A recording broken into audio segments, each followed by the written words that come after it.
රෝසමල් කියන්නෙම හරියට අපේ ජීවිතය එක්ක සම්බන්ධ වෙලා තියෙන මල් වර්ගයක් වගේ. මම දන්නවා මේ වීඩියෝ එක බලන ඔයා ගොඩාක් ආදරය කරන මල් වලින් එකක් කියලා මේ රෝස කියන්නේ. ඉතින් රෝස මල් වලට තියෙන ආදරය නිසාම රෝස පැල ගොඩාක් ගෙනත් ගෙවත්ත හිට ලොකු රෝස මල් ගන්න හිතාගෙන මල් පැල තවානවල් වලට ගිහිල්ලා එක පාට රෝස මල් පැල අරන් ඇවිල්ලා අපි ගෙදර හිටවනවා. හැබැයි ඉතින් මේ මල් පැල ගෙදරට ගෙනාවට පස්සේ මලුත් නෑ අන්තිමට පැලෙත් නැහැ. ඉතින් මේ දේ නම් අනිවාර්යෙන්ම වෙලා ඇති ගොඩක් අයට. ඇත්තටම මේකට හේතුව මොකද්ද?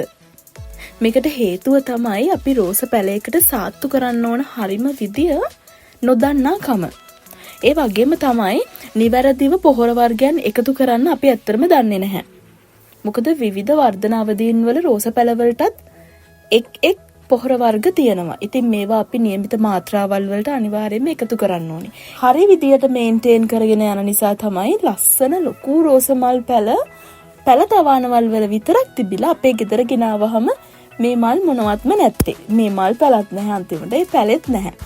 ඉතින් අද වීඩියෝ එක හරියටම රෝස මල් වගාවක් කොහොමද කරන්නේ? ලස්සනට පැලේ පිරෙන්නම රෝස මල් ගන්න රහස මොකද්ද? ඉතින් මෙන්න මේ හැම දෙයක් ගැනම අද වීඩියෝ එකෙන් ඔයාලට දැනගන්න පුළුවන්. හැමදාම වගේ මතක් කරනවා මල් වගාවට ආදරය කරන මල් වගාව ව්‍යාපාරයක් විදියට කරන්න ආස කෙනෙක් නම් අනිවාර්යයෙන්ම අපේ SL My Vlogs channel එක subscribe කරලා ළඟ තියෙන bell icon එක click කරලා තියාගන්න. ඉදිරි වීඩියෝ වලින් මම ඔයාලට කියලා දෙනවා කඩෙන් ගන්න පොහොර වලට වඩා ගොඩාක් සාර්ථක රෝස, ඕකිඩ්, ඇන්තූරියම්, කපුරු වගේ හැම මල් වර්ගයකටම මල් ඉක්මනින් හදාගන්න වගේම පැල ඉක්මනට වර්ධනය කරගන්න ගෙදරදිම හදාගන්න පුළුවන් පොහොර වර්ග ගැන වගේම දිලීරනාශක වර්ග ගැනත් මම ඔයාලට අපේ channel එක හරහා කියලා දෙනවා. ඉතින් අනිවාර්යෙන්ම channel එක subscribe කරලා ළඟ තියෙන bell icon එක දැම්ම click කරලා තියාගන්න. ඒත් එක්කම අපි ඔන්න e-book එකක් කරලා තියෙනවා ඔයාලා වෙනුවෙන්ම. මේ e-book එකේ ගොඩාක්ම අන්තර්ගත වෙලා තියෙන්නේ රෝස මල් වගාව, ඇන්තූරියම්, එතකොට ජර්බෙරාගේ මල් වර්ග ගැන.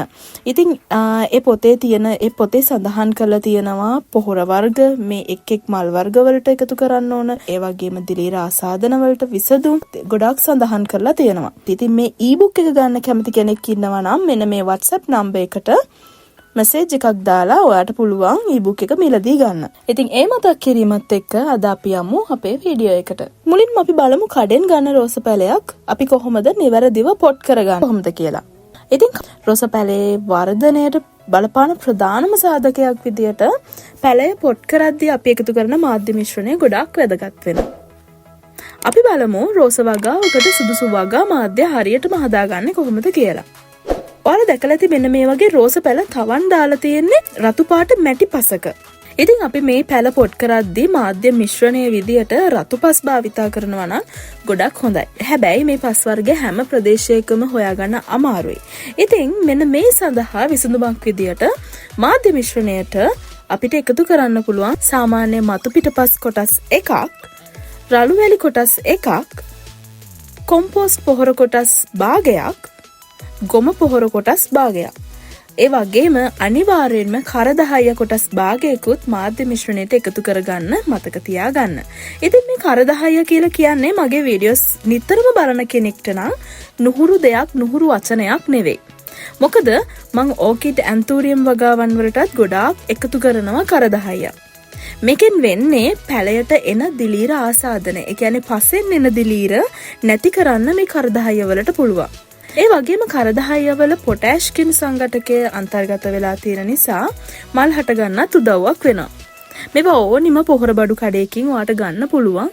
ලොකු මිල ගාණක් වෙන්නෙත් නැහැ. ඉතින් කරදහය මාධ්‍ය මිශ්‍රණයට එකතු කර ගන්නවා නම් ගොඩාක් හොඳයි රෝස වගාවකදී. ඔන්න හදාගත්ත මීඩියම් එක. එහෙමත් නැත්නම් මාධ්‍ය දැන් අපි පොට් එකකට දාගන්න ඕන. ඉතින් මේ සඳහා ඔයා පෝච්චියක් භාවිතා කරද්දී අඟල් 10ක පමණ විශ්කම්බයක් තියෙන, අඟල් 10ක වගේ උසක් තියෙන සිදුරු සහිත පෝච්චියක් මේ රෝස පැල පොට් කරන්න පාවිච්චි කරන්න පුළුවන්. ඉතින් මෙතනදී ඔයාට සිමෙන්ති පෝච්චියක් අරගන්නත් පුළුවන්. එහෙමත් නැත්නම් ප්ලාස්ටික් පෝච්චියක් අරගන්නත් පුළුවන්. හොඳයි, දැන් අපි බඳුනයි මාධ්‍ය මිශ්‍රණයයි ලෑස්ති කරන් අපි යමු රෝස පැලේ පොට් කරන්න.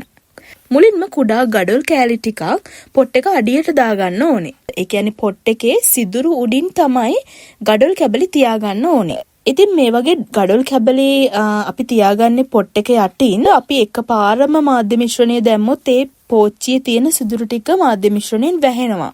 එතකොට පැලයට එකතු කරන වතුර ක්‍රමවත්ව බැහැරවීමක් සිදුවන්නේ නැහැ.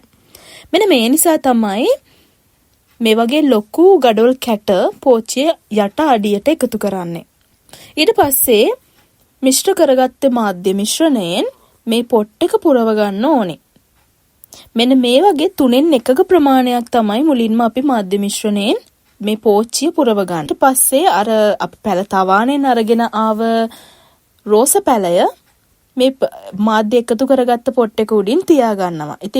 ඉතින් මෙතනදී අර තවන් දාපු රෝස පැලේ තියෙන මාධ්‍ය මිශ්‍රණය අයින් කරන්න යන්නේ. ඒ මාධ්‍ය තියෙන ගමන්ම තමයි අපි එකතු කරගත්ත මාධ්‍ය මිශ්‍රණය උඩින් මේ පැලය තියාගන්නේ. ඉතින් මේ විදිහට අර තවන් දාගත්ත රෝස පැලය අපි මාධ්‍ය මිශ්‍රණය උඩින් තියාගෙන ඉතිරි මාධ්‍ය මිශ්‍රණයෙන් පෝච්චිය පුරව ගන්න ඕන. ඉතින් මාධ්‍ය පුරවද්දී සැලකිලිමත් වෙන්න ඕන කාරණාවක් තමයි රෝස පැලේ මෙන්න මේ තැනින් පහළට අඟලක් වෙන තැනට විතරයි අපි මාධ්‍ය මිශ්‍රණය පුරව ගන්න ඕනේ. හොඳයි. දැන් අපි රෝස පැලේ පොට් කරන් ඉවරයි. ඊට පස්සේ අපිට අවශ්‍යම දේ තමයි මේ රෝස පැලේ ඉක්මනටම ලස්සන මල් ගොඩාක් හැදෙනවා දකින්න එක. දැන් අපි බලමු රෝස මල් ලොකුවට හැදෙන්න මේ රෝස පැලයට එකතු කරන්න ඕනි පොහොර වර්ග මොනවද කියලා. ඉතින් රෝස මල් ඉක්මනට ගන්න අපිට එකතු කරන්න පුළුවන් හොඳම පොහොර එක තමයි යාරාමිලා කියන්නේ. ඉතින් මේක ඕනම පොහොර බඩු කඩේකින් අරගන්න පුළුවන් පොහොර වර්ගයක්. මේක රෝස පැලය පොට් කරලා දවස් 2කට පස්සේ අපිට පුළුවන් මේ පැලයට යාරාමිලා ටාගට් කියන පොහොර එක එකතු කරන්න. අවශ්‍ය. ඉතින් මේ යාරාමිලා ටාගට් කියන පොහොර වර්ගය අපි මල් පැලවලට එකතු කරන්නේ ඉක්මනින්ම ඒ පැලවල මල් හට ගැනීම උත්තේජනය කරන්න. ඒ වගේම තමයි මේ පැලය හොඳට වර්ධනය වෙන්න කොළ දාලා මේ පැලය ඉක්මනින්ම වර්ධනය කරගන්න අපිට එකතු කරන්න පුළුවන් යාරාමිලා කම්ප්ලෙක්ස් කියන පොහොර වර්ගය. ඉතින් මේ පොහොර වර්ග දෙකම වුණත් ඔයාට එකතු කරගන්න පුළුවන් සතියක් හැර සතියක්. අපි දැන් බලමු මේ විදිහට පොට් කරගත්ත රෝස පැලයකට අපි කොහොමද ක්‍රමවත්ව වතුර එකතු කරන්නේ කියලා. ඉතින් මේ වගේ පොට් කරපු පැලයකට වතුර එකතු කරද්දී අපි දිනපතාම වතුර එකතු කරන්න ඕන. ඒ වගේම තමයි පොට් කරපු පැලය අපි දවස් 2ක් සෙවන තැනක තියන්න ඕනේ. ඊට පස්සේ දවසේ ඉඳන් හොඳට හිරු එළිය වැටෙන තැනක තමයි මේ පැලය තියන්න ඕනේ.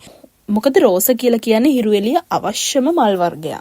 ඉතින් අද වීඩියෝ එක ගැන ඔයාට මොකද හිතෙන්නේ? කමෙන්ට් එකකුත් දාන්න අමතක කරන්න එපා. ලයික් එකකුත් දාලා ඔයාට අපහැදිලි දෙයක් තියෙනවා නම් ඒ ගැනත් අනිවාර්යයෙන්ම කමෙන්ට් එකක් දාන්න. ඊළඟ වීඩියෝ එකේ මම ඔයාලට තවත් වටිනා රෝස වගාව ගැන ටිප්ස් කියලා දෙන වීඩියෝ එකක් තමයි කරන්නේ.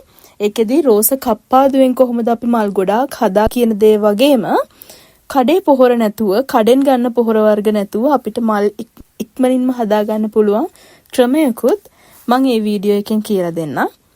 ඉතින් අනිවාර්යෙන් channel එක subscribe කරලා ළඟ තියෙන bell icon එක click කරලා තියාගන්න කියලා ආදරෙන් මතක් කරනවා. එහෙනම් අපි ඊළඟ වීඩියෝ එකෙන් ඉක්මනින්ම හම්බ වෙමු.